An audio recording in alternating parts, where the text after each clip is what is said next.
Hi friends, welcome back to Raji cooks. ఎప్పుడు చేసే recipes కాకుండా ఈరోజు ఇలా హెల్తీగా రెసిపీ చేసేద్దామా? చాలా టేస్టీగా ఉంటుంది. అలాగే బ్రేక్ఫాస్ట్గా కానీ డిన్నర్గా కానీ దీన్ని తీసుకోవచ్చు. అంతేకాదు షుగర్ కంట్రోల్లో ఉండాలన్నా, వెయిట్ లాస్ అవ్వాలన్నా, థైరాయిడ్ తగ్గాలన్నా ఇలా వీక్లీ 2 to 3 టైమ్స్ దీన్ని తీసుకున్నట్లయితే చక్కగా చేంజెస్ అయితే మనలో ఉంటాయి. ఎన్నో హెల్త్ బెనిఫిట్స్ ఉన్న ఈ రెసిపీని ఎలా చేయాలో చూద్దామా? పదండి వీడియోలోకి. ముందుగా చాప్ చేసుకుని ఇలా రెడీగా పెట్టుకున్నానండి. ఒక క్యారెట్, హాఫ్ క్యాప్సికమ్, కొద్దిగా కరివేపాకు, అలాగే 3 పచ్చిమిర్చి, కొద్దిగా అల్లం తురుము, ఒక టమాటో తీసుకున్నాను. ఇప్పుడు ఒక కడాయి పెట్టుకుని స్టవ్ మీద 1½ గ్లాస్ వరకు గోధుమ రవ్వను వేసుకుని అందులో ఒకే ఒక స్పూన్ నెయ్యి వేసుకుంటున్నాను. నెయ్యి వద్దనుకుంటే మీరు ఏ ఆయిల్ అన్నా యూస్ చేసుకోవచ్చు. ఇలా ఆయిల్ కానీ నెయ్యి కానీ వేసి వేయించుకోవడం వల్ల బాగా వేగుతుంది. అలాగే మనకి ఉప్మా చేసినప్పుడు జిగురుగా ఉండకుండా చక్కగా పొడి పొడిగా ఉంటుంది. ఇలా బాగా వేయించుకుని ఒక ప్లేట్లోకి తీసుకోవాలి. ఇప్పుడు ఇదే కళాయిలోకి మరికొద్దిగా గీని యాడ్ చేసుకుని, మనం ఇక్కడ హెల్తీగా చేసుకుంటున్నాం కాబట్టి నేను గీనే యూస్ చేస్తున్నానండి. ఒక 2 స్పూన్స్ వరకు పల్లీలు వేసుకుని దీన్ని లో ఫ్లేమ్ మీద బాగా వేయించుకోవాలి. వెయిట్ లాస్ అంటున్నారు, పల్లీలు వేసారేంటా అనుకోవద్దు. ఇది పిల్లల కోసం కూడా చేస్తున్నాను. అందుకని నేను పల్లీలు వేయించుకున్నాను.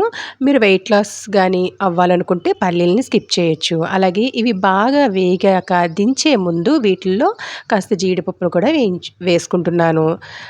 ఈ జీడిపప్పు త్వరగా వేగిపోతుంది కాబట్టి లాస్ట్లో వేసుకుని ఈ 2 కలిపి ఒక్కసారి వేయించుకుని వీటిని ప్లేట్లోకి పక్కకి తీసుకుని పెట్టుకుందాం. ఇప్పుడు ఇదే కడాయిలోకి మనం ఇంకే ఆయిల్ వాడకుండా ముందుగా కాస్త పోపు వేసుకుందాం. ఒక హాఫ్ స్పూన్ ఆవాలు, హాఫ్ స్పూన్ జీలకర్ర, హాఫ్ స్పూన్ శనగపప్పు, అలాగే హాఫ్ స్పూన్ మినపప్పు వేసుకుందాం. ఇవి కాస్త వేగాక పోపుని అస్సలు మాడనివ్వకూడదు, లో ఫ్లేమ్లోనే పెట్టుకోవాలి. నేను యూస్ చేస్తుంది స్టీల్ కళాయి కాబట్టి త్వరగా వేగిపోతుంది. సో దగ్గరుండి జాగ్రత్తగా వేయించుకుని ఇప్పుడు చాప్ చేసుకున్న ఈ వెజిటేబుల్స్ ఉన్నాయి కదా, వీటిని కూడా ఫస్ట్ అల్లం వేసుకోవాలండి. ఎప్పుడు కూడా ఈ బ్రేక్ఫాస్ట్కి అల్లం ఫస్ట్ వేస్తే ఆ వేగిన వాసనతో చాలా బాగుంటుంది ఫ్లేవరు. కాబట్టి నేను ఫస్ట్ అల్లం, పచ్చిమిర్చి వేసుకుంటాను.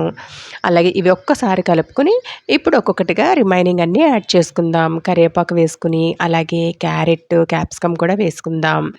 మనం ఇక్కడ చాలా తక్కువ నెయ్యి వేసాము. నేను యూస్ చేసే స్పూన్ కూడా చాలా చిన్నది, మీరు చూసారో లేదో. ఇప్పుడు ఇందులోకి నేను ఒక స్పూన్ వరకు ఫ్రెష్ క్రీమ్ని వేసుకుంటున్నాను. నేను ఎప్పటికప్పుడు పాల మీద మేగడనే తీసి పక్కకు పెడుతూ ఉంటాను. ఇది ఒకే ఒక స్పూన్ వేసుకుంటున్నాను. సో 1 స్పూన్ వరకు ఫ్రెష్ క్రీమ్ని వేసుకుని ఇప్పుడు దీంట్లోకి నేను టమాటో వేయలేదండి. ఇప్పుడు టమాటోని కూడా చాప్ చేసుకుందాం. అలాగే నేను క్యాప్సికమ్ని ఇలా స్లైసెస్లా కట్ చేసుకున్నాను. ఎందుకు అంటే పచ్చిమిర్చి ఇది కలిసిపోయి పిల్లలు తింటున్నప్పుడు ఇబ్బంది పడకుండా వాటికి వేరియేషన్గా ఇలా 2 వేరియేషన్గా ఉండాలని ఇలా కట్ చేశాను. ఇలా క్రీములో వెజిటేబుల్స్ కుక్ అవ్వడం వల్ల చాలా అంటే చాలా టేస్టీగా ఉంటాయి. అలాగే ఇప్పుడు దీన్ని ఒకసారి కలుపుకుని ఇవి త్వరగా కుక్ అవ్వడం కోసం కొద్దిగా సాల్ట్ వేసుకుని ఇదొకసారి కలిపి మూత పెట్టుకుందాం. ఇలా త్వరగా సాల్ట్ వేయడం వల్ల త్వరగా మగ్గుతాయి. అలాగే మీరు కావాలంటే ఇంకా వెజిటేబుల్స్ని యాడ్ చేసుకోవచ్చు. ఎంత ఎక్కువ వెజిటేబుల్స్ వేసుకుంటే అంత టేస్టీగా ఉంటుంది ఈ వీట్ రవ్వ ఉప్మా. అలాగే మూత పెట్టి కాస్త మగ్గనిద్దాం. ఇలా త్వరగా కుక్ అయిపోతుందండి సాల్ట్ వల్ల. అలాగే ఇందులోకి ఒక చిటికెడు పసుపును కూడా యాడ్ చేసుకొని ఒక్కసారి కలిపి ఇక్కడ మనం 1½ గ్లాస్ వరకు రవ్వ తీసుకున్నాం కాబట్టి 1½కి 3 గ్లాసెస్ వరకు వాటర్ తీసుకుందాం. ఇలా 1కి డబల్ వాటర్ తీసుకోవడం వల్ల చక్కగా పొడి పొడిగా కుక్ అవుతుంది. అలాగే ఈ వాటర్లోకి తగినంత సాల్ట్ని వేసుకుని ఒకసారి మూత పెట్టి హై ఫ్లేమ్ మీద బాగా మరగనివ్వాలి. ఇలా బాగా మరుగుతున్న దీంట్లోకి ఇప్పుడు రవ్వను యాడ్ చేసుకుని ఒకసారి బాగా కలిపి ఇప్పుడు స్టవ్ని లో ఫ్లేమ్లో పెట్టుకుని మూత పెట్టి కుక్ అవనివ్వడమే. ఇలా ఒక్కసారి కలిపి చూశాను, నాకు అడుగట్టలేదు. సో ఒక్కసారి కలుపుకొని మళ్ళీ మూత పెట్టుకున్నాను. లైట్గా అడుగడుతుంది అనిపించుకుని అప్పుడు స్టవ్ ఆఫ్ చేయాలి. అప్పుడు పర్ఫెక్ట్గా కుక్ అవుతుంది. ఎంతో టేస్టీగా హెల్తీగా చేసుకోవచ్చు. అందరూ ఇష్టంగా తింటారు. ఎలా చేసింది అలా పెట్టేయకుండా ఒక బౌల్ తీసుకుని అందులో కాస్త జీడిపప్పు, పల్లీలు, కొత్తిమీర వేసుకొని ఆ తర్వాత ఉప్మా వేసి దాన్ని ఒక ప్లేట్ మీదకి డిష్ అవుట్ చేసాము అంటే చాలా ఇంట్రెస్టింగ్‌గా తింటారు. ఉప్మా అని లైట్ తీసేవాళ్ళు కూడా చాలా బాగుంది అని చెప్తారు. అంత టేస్టీగా ఉంటుంది. ఈ రెసిపీ మీకు నచ్చినట్లయితే తప్పకుండా మీరు ట్రై చేసి మీకెలా వచ్చిందో నాకు కమెంట్ సెక్షన్ ద్వారా కమెంట్ చేయండి.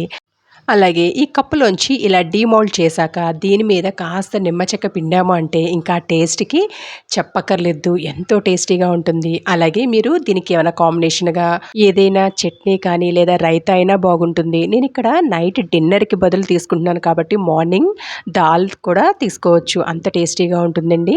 లేదా ఉత్తినే కూడా తినేయొచ్చండి. అంత కమ్మగా ఉంటుంది. మరి మీకు ఈ రెసిపీ నచ్చిందా? నచ్చితే లైక్ చేయడం మాత్రం మర్చిపోకండి. మరిన్ని సింపుల్ అండ్ టేస్టీ రెసిపీస్ కోసం రాజీ కుక్స్‌ని సబ్స్క్రైబ్ చేసుకోండి. అలాగే పక్కనున్న బెల్ ఐకాన్‌ని కూడా క్లిక్ చేయండి. Thanks for watching.